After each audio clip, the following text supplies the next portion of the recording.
Doctor Mohammad ইউনূসের অন্তর্বর্তী সরকার প্রধানের দায়িত্ব নেওয়ার পর ধন্য ধন্য রবে মাতিয়ে তুলেছিলেন সমর্থকেরা।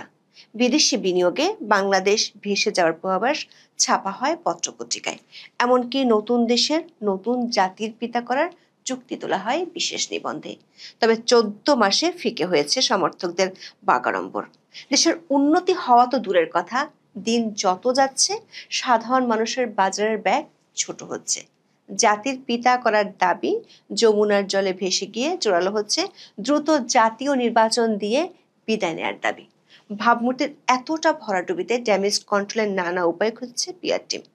জাতির পিতার দাবি হালে পানি না পাওয়ার 1 বছর বাদে হাজির করা হয়েছে জাতিসংঘ মহাসচিব পদে প্রার্থী তার গুজব। শুরুটা হয় অখ্যাত কিছু অনলাইন প্ল্যাটফর্মের মাধ্যমে, এরপর মূলধারার সংবাদ মাধ্যমও আসছে খবর। দাবি করা হচ্ছে জাতিসংঘের পরবর্তী মহাসচিব পদে সম্ভাব্য প্রার্থীদের তালিকায় ডক্টর মোহাম্মদ ইউনূসের নাম শোনা যাচ্ছে। তবে এই রটনার কোনো ভিত্তি আমরা পাইনি। বিভিন্ন আন্তর্জাতিক প্ল্যাটফর্ম পর্যবেক্ষণ করে দেখা যাচ্ছে কোথাও নেই বাংলাদেশের নোবেল বিজয়ীর নাম, বরং জাতিসংঘ মহাসচিব হওয়ার জন্য যেসব অলিখিত নিয়ম, প্রথা ও রাজনৈতিক বাস্তবতা রয়েছে তার সবগুলোতে অযোগ্যতার সব শর্ত পূরণ করে রেখেছেন অধ্যাপক ইউনূস। সেদিক থেকে বলা যায় বাংলাদেশিদের জাতির পিতা করার মতোই আরেকটি পিআর ক্যাম্পেইন চলছে ডক্টর ইউনূসকে ঘিরে।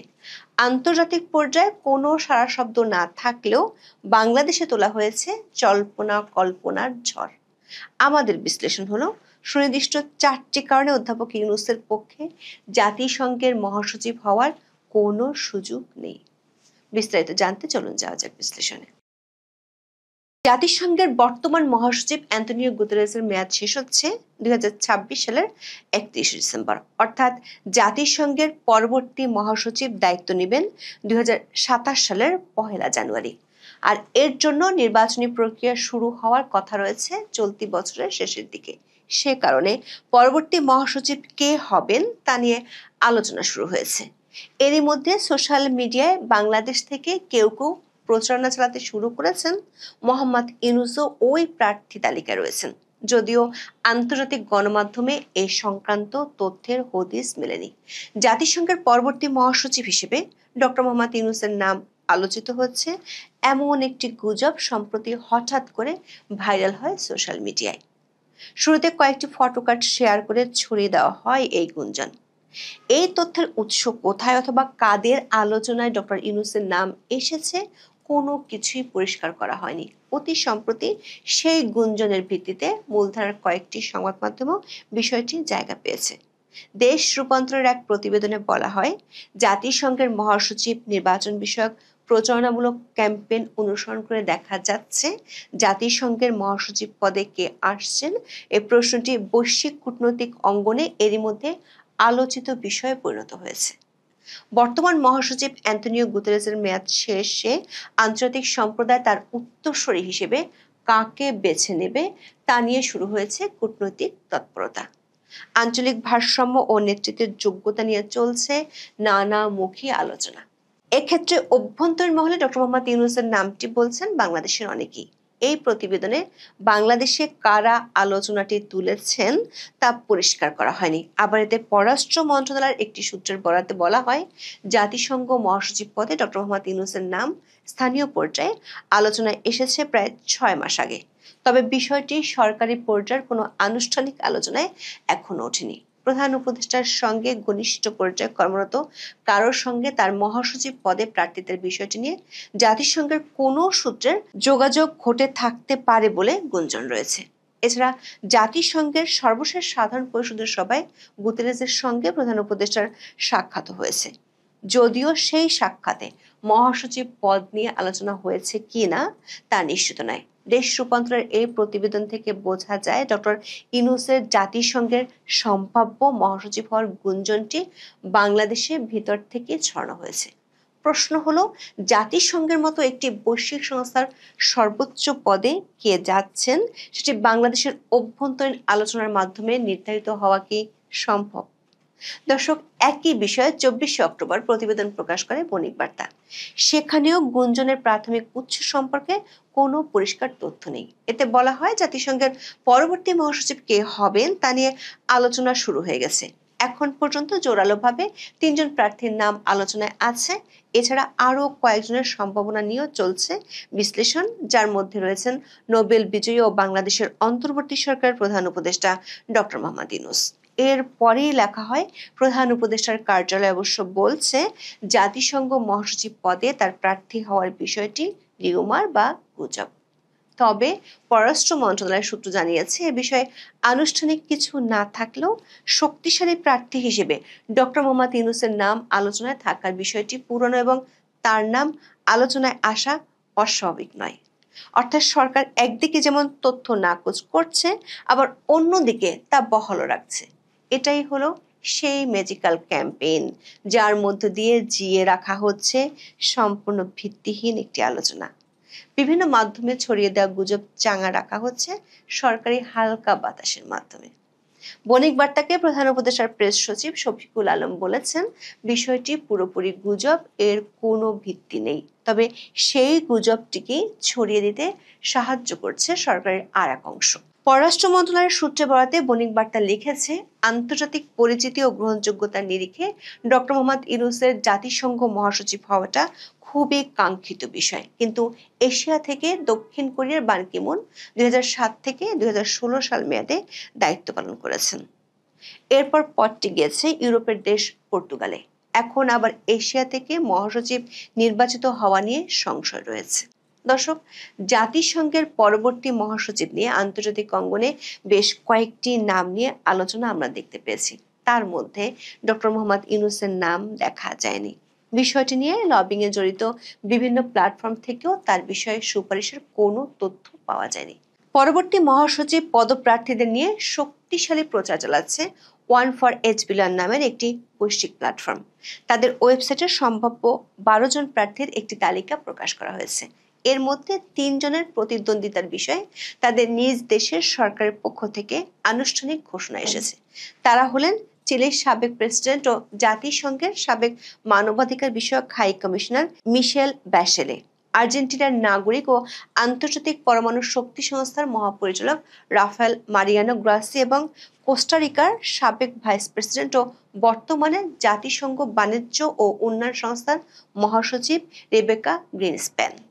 2025 সালের 23 সেপ্টেম্বর জাতিসংঘ সাধারণ পরিষদে দেওয়া ভাষণে চিলির প্রেসিডেন্ট গ্যাব্রিয়েল বোরিক ঘোষণা দিয়েছেন যে তিনি দেশটির সাবেক প্রেসিডেন্ট মিশেল ব্যাচেলেটকে জাতিসংঘের মহাসচিব পদে প্রার্থী হিসেবে মনোনয়ন দেবেন। লাতিন আমেরিকার দেশ হিসেবে সেক্ষেত্রে মিশেল ব্যাচেলেট হতে পারেন শক্তিশালী প্রার্থী। পুরোদস্তুর আর্জেন্টাইন কূটনীতিক রাফায়েল মারিয়ানো গ্রোসি 2019 সালের 3রা ডিসেম্বর থেকে আন্তর্জাতিক পরমাণু শক্তি সংস্থার মহাপরিচালক হিসেবে দায়িত্ব পালন করে আসছেন। অন্যদিকে কোস্টারিকার প্রেসিডেন্ট রদ্রিগো চাভেজ 8 অক্টোবর এক ভিডিও বার্তায় ঘোষণা দিয়েছিলেন যে তিনি দেশটির সাবেক উপরাষ্ট্রপতিকে জাতিসংঘের মহাসচিব পদে প্রার্থী হিসেবে আনুষ্ঠানিকভাবে মনোনীত করবেন। এর বাইরে আন্তর্জাতিক সংবাদ মাধ্যম এবং প্রভাবশালী গোষ্ঠীর আলোচনার ভিত্তিতে সম্ভাব্য আরও 9 প্রার্থীর নাম উল্লেখ করেছে One4H। এখন প্রশ্ন হলো, জাতিসংঘের মহাসচিবের পদে শান্তিতে নোবেল বিজয়ী অধ্যাপক ইউনূসের সম্ভাবনা কতটুকু বা আদৌ কোনো সম্ভাবনা আছে কি না? দর্শক, আমাদের বিশ্লেষণ হলো 4টি সুনির্দিষ্ট কারণে অধ্যাপক ইউনূসের পক্ষে জাতিসংঘের মহাসচিব হওয়া সম্ভব নয়। ঘুরিয়ে বললে বলা যায় তার নাম এই পদে আলোচনায় আসেনি এসব কারণে। প্রথম কারণটি আপনি খুঁজে পাবেন বার্তা সংস্থা রয়টার্সের এক প্রতিবেদনে। প্রতিবেদনটিতে বলা হয়েছে এই পদটি সাধারণত অঞ্চলের ভিত্তিতে ঘূর্ণায়মানভাবে দেওয়া হয়ে থাকে। 2016 সালে পূর্ব ইউরোপের পালায় পর্তুগালের সাবেক প্রধানমন্ত্রী অ্যান্তনিও গুতেরেসকে নির্বাচিত করা হয়। সে হিসেবে এবারের পালায় লাতিন আমেরিকার কোনো দেশ থেকে মহাসচিব বেছে নেওয়ার সম্ভাবনা রয়েছে। অন্যান্য অঞ্চল থেকেও কেউ কেউ প্রার্থী হওয়ার দৌড়ে থাকতে পারেন, তবে তাদের সম্ভাবনা কম। দ্বিতীয় কারণ, ভোটে জয়ের সম্ভাবনা কম। জাতিসংঘ মহাসচিব নির্বাচনের প্রক্রিয়ার উল্লেখ রয়েছে সংস্থার চার্টারের 97 অনুচ্ছেদে। সে অনুযায়ী চলতি মহাসচিবের মেয়াদ শেষ হওয়ার প্রায় 1 বছর আগে জাতিসংঘ প্রার্থিতা আহ্বান করে। যে কোনো সদস্য দেশ যে কাউকে প্রার্থী মনোনয়ন দিতে পারে। এরপর প্রার্থী প্রকাশ্য প্রচার, বিতর্ক ও সাক্ষাৎকারে অংশ নেন।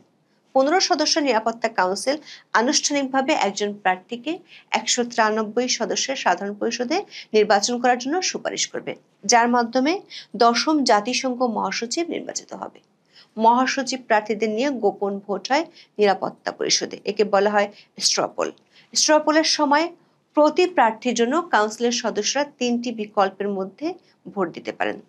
এতে 5টি স্থায়ী এবং 10টি অস্থায়ী দেশ ভোট দেয়। তবে এই ভোটে স্থায়ী সদস্যদের কোনো প্রার্থীর বিপক্ষে ভোট দিলে তিনি সর্বোচ্চ ভোট পেলেও বাতিল বলে গণ্য হন। অর্থাৎ চূড়ান্তভাবে 5টি স্থায়ী ভেটো ক্ষমতা সম্পন্ন সদস্য যুক্তরাষ্ট্র, রাশিয়া, ব্রিটেন, চীন এবং ফ্রান্সকে প্রার্থীর বিষয়ে একমত হতে হয়। আন্তর্জাতিক বিশ্লেষকরা মনে করেন, এই মুহূর্তে অধ্যাপক ইউনূসের সাথে রাশিয়া, ব্রিটেন, চীন ও ফ্রান্সের যে সম্পর্ক, তাতে কমপক্ষে 4টি ভোট তার বিপক্ষেই পড়বে। তৃতীয় কারণ হলো অধ্যাপক ইউনূসের বয়স। দর্শক, শুধু ভোটের জয় নয়, জাতিসংঘ মহাসচিব পদে প্রার্থিতার জন্য যোগ্য হতে হলে এমন কিছু শর্ত পূরণের রেওয়াজ আছে যা ডক্টর ইউনূসের জন্য বেশ কঠিন। ঐতিহ্যগতভাবে এ পদে নির্বাচিতদের বয়সসীমা 50 থেকে 75 বছরের মধ্যে ছিল। ডক্টর ইউনূস 10 বছর আগেই সেই সীমা পার করেছেন। সবশেষ কারণ হলো, ক্ষমতায় আসার পর অধ্যাপক ইউনূসের সরকারের বিরুদ্ধে গুরুতর অপরাধমূলক বা মানবাধিকার লঙ্ঘনের অভিযোগ উঠেছে। আন্তর্জাতিক মানবাধিকার সংগঠনগুলো এর বিরুদ্ধে নিয়মিত বিবৃতি দিচ্ছে। আবার আন্তর্জাতিক অপরাধ আদালতেও দেয়া হয়েছে অভিযোগ। এমন কারো জাতিসংঘ প্রধান হওয়ার নজির অতীতে নেই। রাজনৈতিক নিরপেক্ষতার অভাবকেও এই পদে নির্বাচিত হওয়ার ক্ষেত্রে একটি বড় অযোগ্যতা, যা গত 14 মাসে ভালোভাবে বিশ্বের সামনে তুলে ধরতে সক্ষম হয়েছেন অধ্যাপক ইউনূস। ফলে দেখা যাচ্ছে, নিজের বহু অযোগ্যতার কারণে জাতিসংঘ মহাসচিব পদের প্রার্থিতার লড়াইয়ে ডক্টর ইউনূসের নাম আসার কোনো সুযোগ নেই। অথচ সেই সব অযোগ্যতা আড়াল করে তার পক্ষে চলছে পিআর ক্যাম্পেইন। ক্ষমতায় আসার পর তাকে নতুন জাতির পিতা করার পক্ষেও এমন ক্যাম্পেইন দেখা গিয়েছিল। পত্রিকায় ছাপা হয়েছে বিশেষ নিবন্ধ। একই সময় ইউনূস ম্যাজিকে বিদেশি বিনিয়োগের দেশ ভেসে যাওয়ার গাল গল্প ছড়ানো হয়েছিল। তবে মাস যত গেছে তত হারিয়ে গেছে সেসব প্রচার। অবশ্য নিত্য নতুন গাল গল্পের জন্ম দিয়ে যাচ্ছে পিআর টিম। এর কোনোটি কাজ না করায় এবার এসেছে জাতিসংঘের মহাসচিব হওয়ার গুজব। প্রশ্ন হলো, পিআর টিমের হাতে তুরুপের তাস কি শেষ হতে চলেছে? যেখানে কয়েকদিন আগে ডক্টর ইউনূস জাতিকে দেখিয়েছেন 50 বছর পর্যন্ত দেশ শাসনের দুঃস্বপ্ন, সেখানে বছরখানেক পরেই তাকে জাতিসংঘে পাঠানোর গল্প কেন উঠেছে? দেশের ভিতরে গাল গল্পের আসর সাজিয়ে কি মন ভোলানো যাবে বিশ্ব সম্প্রদায়ের? এখন এ পর্যন্ত।